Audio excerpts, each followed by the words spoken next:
Saludos cordiales, doctora María Belén Ceballos. Nosotros somos integrantes del grupo número 3 y le vamos a hablar sobre el tema de los artículos científicos que tratan de la salmonelosis, fiebre tifoidea aviar y puyorum.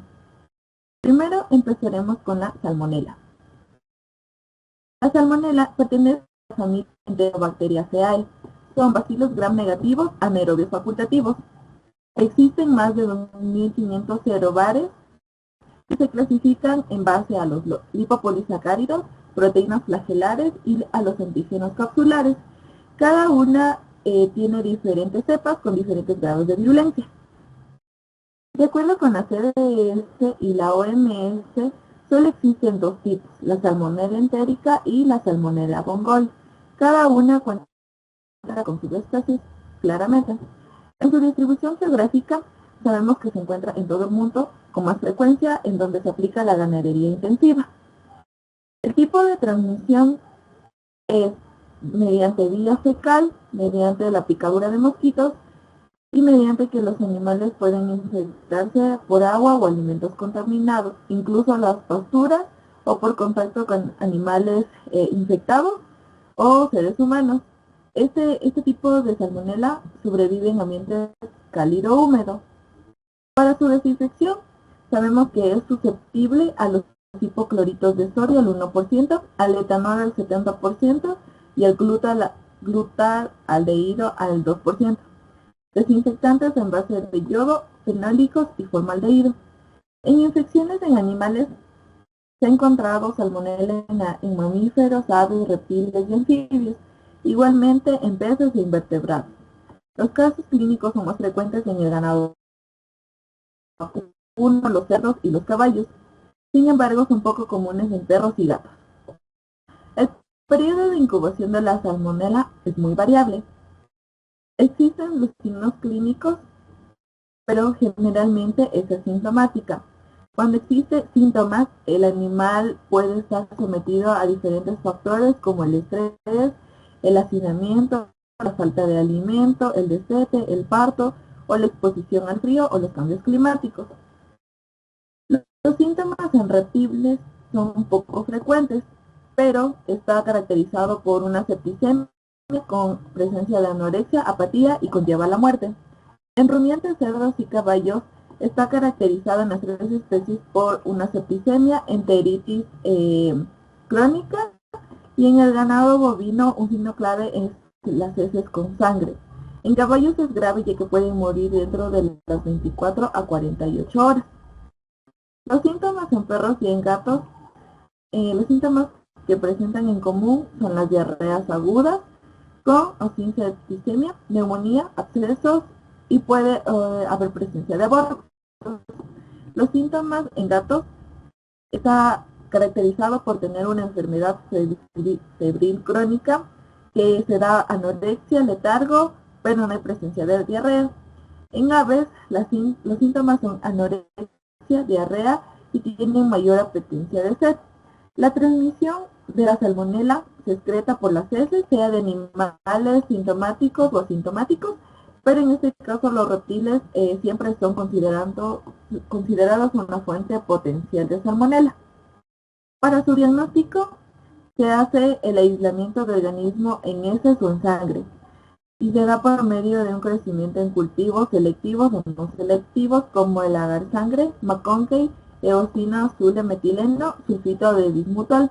Igualmente se hacen otro tipo de pruebas como es la PCR, pruebas bioquímicas, pruebas serológicas que pueden ser útiles para el diagnóstico en rebaños o poblaciones grandes, igualmente de pruebas de aglutinación. Para su prevención sabemos que es bueno disminuir la compra de animales que no tengan el registro de que no hayan tenido salmonela, o igualmente aislar los animales que recién se han comprado. También control de roedores, cuidar las fuentes de agua y alimento, y durante un brote de salmonela se debe identificar, aislar, tratar y sacrificar al animal. Evitar la contaminación fecal en fuentes de agua y alimento. Los edificios y equipos contaminados se deben limpiar y desinfectarse para poder ser eliminado correctamente. Dentro de la morbilidad y mortalidad sabemos que del 1 al 3% de los animales domésticos portan ya salmonela. En reptiles varía del 36 a más del 80 a 90%. El 6% de ganado vacuno puede llevar o ser portadora de Salmonella Dublin. Los índices de morbilidad y mortalidad son altos en rumiantes, cerdos, aves de corral jóvenes. La enteritis aguda es particularmente grave en caballos y el índice de mortalidad es casi de un 100%. Las lesiones por post-mortem son enteritis fibrosa necrotizante, lesiones asociadas a la septicemia. Las lesiones intestinales son más frecuentes en todos los animales y la enteritis aguda ocasiona una erosión en la mucosa. Y también hay degeneración lipídica en el hígado. Ahora vamos a hablar acerca de las infecciones por salmonela en humanos. El periodo de incubación cuando alguien está infectado con salmonela básicamente produce dos enfermedades en sí, que es una es la gastroenteritis y la fiebre intestinal. Para que exista gastroenteritis hay que esperar de 12 a 3 días y para que exista fiebre intestinal después de los 10 a 14 días. Los signos clínicos cuando se presenta gastroenteritis son las náuseas, vómitos, dolor abdominal y de cabeza, diarrea con o sin sangre, escalofríos y mialgia. Y cuando ya existe la fiebre intestinal, pues vamos a tener fiebre, anorexia, cefalea, letargo, mialgias y estreñimiento. Y hay lo que se conoce como el síndrome de Reiter. Este síndrome de Reiter es básicamente una secuela por infección de salmonela y únicamente ocurre en el 2% de los casos. Y los signos clínicos de este síndrome es que produce artritis, uretritis, conjuntivitis y úlceras mucocutáneas. La transmisión de salmonela en humanos está básicamente dada por dos factores principales, que es el contacto con heces y el consumo de alimentos mal cocinados o contaminados. Para el diagnóstico y cultivo de la salmonela se puede diagnosticar mediante pruebas de PCR, pruebas bioquímicas y la serovariedad de la salmonela se detecta gracias a sus antígenos. La salmonela crece en varios medios selectivos y no selectivos. El medio más usado es el McConkey y los colos de enriquecimiento ayudan a aislar de mejor manera al microorganismo. La morbilidad y la mortalidad, básicamente la salmonela afecta mayormente a niños, ancianos y personas inmunocomprometidas.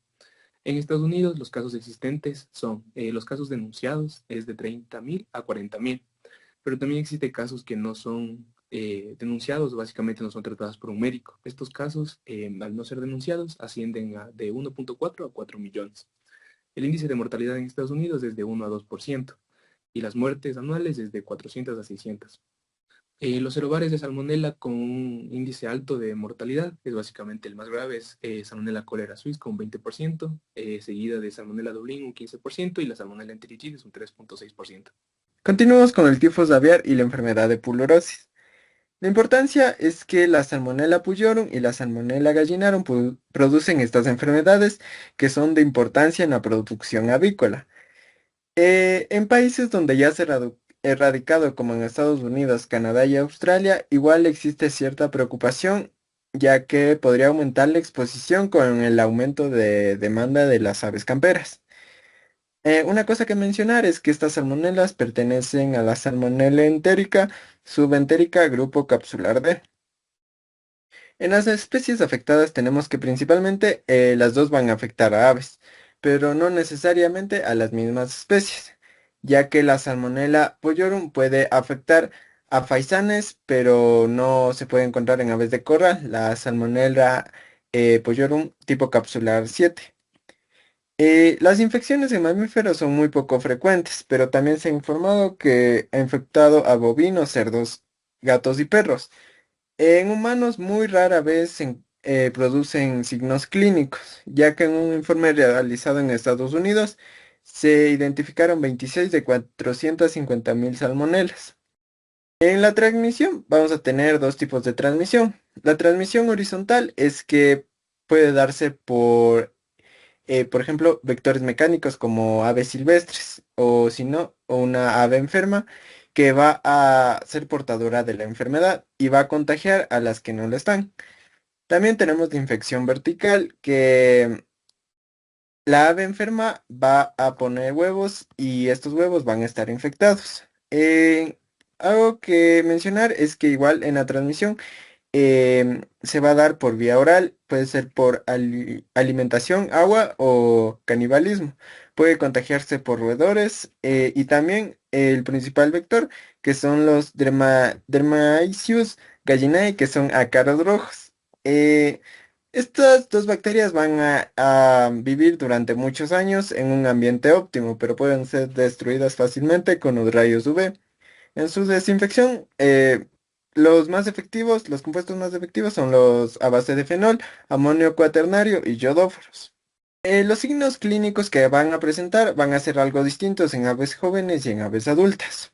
En aves jóvenes vamos a presentar somnolencia, decaimiento, también un signo característico de la Salmonella Boyorum es una diarrea blanca y viscosa. También vamos a presentar inflamación de articulaciones. En aves adultas vamos a encontrar deshidratación, pérdida de condición corporal, diarrea acuosa o mucoide. Este sería un signo característico de la Salmonella gallinarum. También crestas pálidas y encogidas debidas a la anemia y una disminución en la producción de huevos en las dos salmonelas. En cuanto a las lesiones post-mortem, en la tifoide aviar podemos encontrar peritonitis, el hígado hinchado, pulmones congestionados, septicemia, tiflitis y artritis. En cuanto a lo que es enfermedad de pullurosis, hígado agrandado igualmente, enteritis catarral, peritonitis fibrinosa, pericarditis, focos necróticos en los testículos en caso de los gallos. En la siguiente diapositiva vamos a observar dos imágenes. En la primera imagen se observa un hígado y un vaso de un ave, en el cual el hígado está pálido y tiene una coloración difusa. Podemos observar que está marrón amarillenta y en el caso del vaso se encuentra agrandado. En la segunda imagen observamos la cavidad abdominal de un ave, en donde podemos observar en la parte superior el hígado que se encuentra con bordes focales pálidos y de igual manera el vaso se encuentra agrandado.